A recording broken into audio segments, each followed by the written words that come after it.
สวัสดีครับคลิปนี้ผมจะมาอธิบายวิธีการสร้างฉากที่เน้นไปด้วยต้นไม้ใบหญ้าว่าเราควรจะเริ่มอะไรก่อนดีและแนวคิดวิธีการทำงานของผมกันนะครับ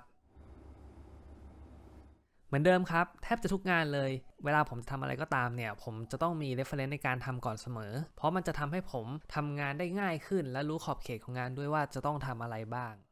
ขั้นแรกนะครับผมจะเริ่มจากการตั้งกล้องคร่าวๆให้ได้ก่อนเพื่อให้ได้เลเยอร์ว่าผมจะต้องวางอะไรตำแหน่งไหนบ้าง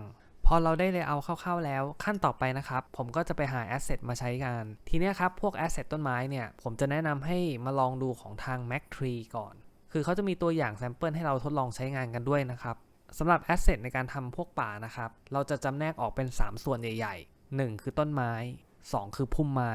3คือพวกที่ติดกับพื้นดินเช่นต้นหญ้าใบไม้แห้งเศษไม้หรืออะไรพวกนี้ครับพอเราเตรียมของเสร็จเรียบร้อยนะครับให้เราเอาของชิ้นใหญ่เช่นต้นไม้พุ่มไม้มาวางตามตำแหน่งเลเยอร์ของเราได้เลยส่วนพวกของชิ้นเล็กๆครับพวกต้นหญ้าหรืออะไรพวกนี้เราค่อยมาจัดการด้วยตัวสแกตเตอร์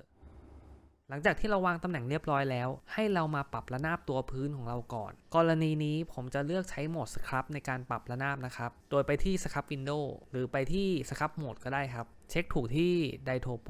แล้วก็เลือกบัตรที่เราต้องการแล้วเราก็ถูปรับระนาบได้เลยครับ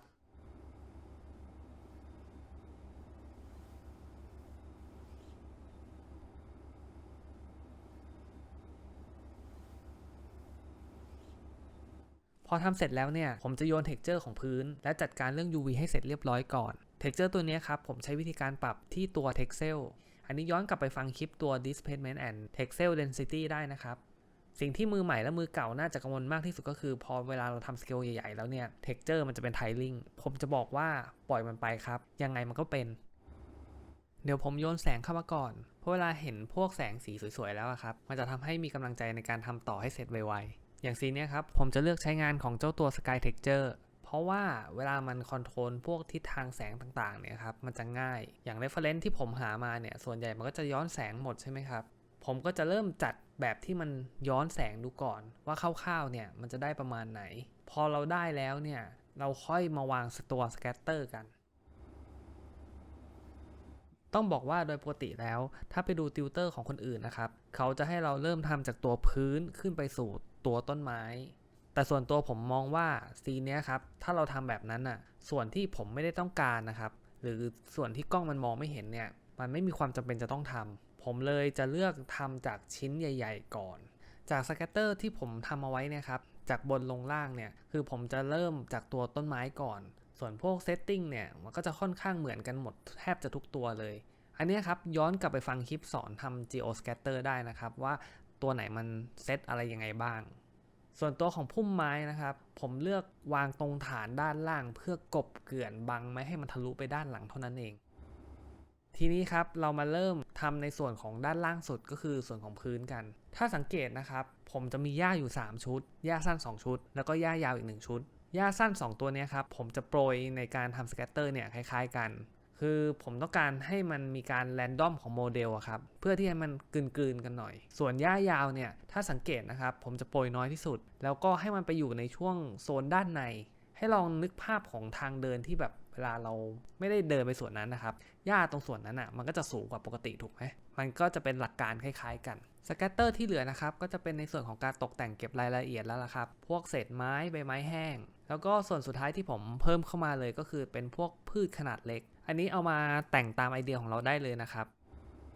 หลังจากที่ผมทำเสร็จแล้วเนี่ยผมรู้สึกว่าช่วงด้านหลังนะครับมันดูโล่งเกินไปผมเลยวางพื้นเพิ่มเติมเข้าไปทีหลังแล้วก็ทำสแกตเตอร์ต้นไม้วางเข้าไปอีกชุดหนึ่ง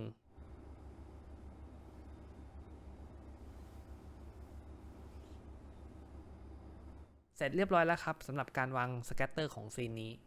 และแล้วมาถึงขั้นตอนรองสุดท้ายครับคือขั้นตอนการเพิ่ม environment ผมใช้บริการของ Easy Fox 2 ครับคือตัวเนี้ยผมซื้อมาตอนหัดเริ่ม Blender ใหม่ๆถือว่าเป็นแอดออนที่ใช้ง่ายดีครับหลังจากที่เราวางเสร็จเรียบร้อยแล้วเนี่ยสุดท้ายก่อนปิดงานผมจะเปิด displacement ที่ตัวพื้นครับแล้วก็ไปเปิดตัว depth of field ให้เรียบร้อยทีนี้ครับผมก็จะได้งานที่ผมรู้สึกแฮปปี้ขึ้นมาอีกระดับหนึ่งเลย ส่วน Setting ครับก็จะมีการปรับในส่วนของแค่ตัว Volume ให้เรนเดอร์ได้เร็วขึ้นเท่านั้นเองเวลามันเรนเดอร์กับพวกที่เป็นพวก Fog ผมมักจะไม่ค่อยเอาพวกท้องฟ้าครับมาเรนเดอร์ในตัวของ TD ยกเว้นแต่ว่าผมจะต้องเรนเดอร์พวกที่เป็นซีเควนต์นะครับอันเนี้ยผมถึงจะเอามาใส่ส่วนขั้นตอนการโพสต์โปรดักต์นะครับของผมก็จะง่ายๆเลยสเต็ปแรกก็จะเน้นคอนทราสต์ก่อนแล้วก็ค่อยมาลดความสดของภาพแล้วสุดท้ายก็จบงานด้วยตัว LUT จบแล้วครับไม่ยากเลยใช่ไหมครับกับการทำซีนพวกป่าหวังว่าแนวการทำงานชุดนี้คงจะมีไอเดียบางอย่างให้เพื่อนๆเอาไปปรับใช้เป็นของตัวเองกันนะครับ